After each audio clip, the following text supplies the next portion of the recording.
ఒక మనుష్యుడంట దేవుని రాజ్యంలో ప్రవేశించాలంటే దేవుడు చెప్తున్నాడు, నీటి మూలముగా ఆత్మ మూలముగా.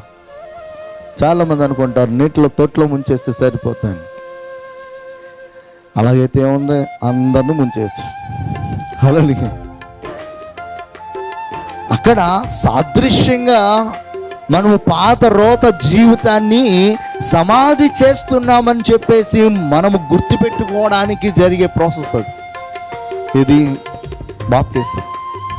అయితే ఇక్కడ అసలైన నీరు ఏంటనమాట, నీటి మూలంగా జన్మించడం.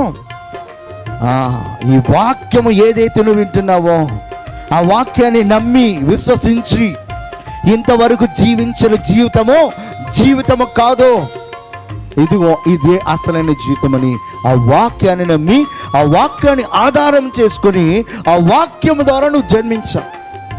హల్లెలూయా. ఆ వాక్యం ద్వారా మనం జన్మించాం. అలా జన్మించినప్పుడే మనము దేవుని యొక్క రాజ్యంలో ప్రవేశిస్తాం.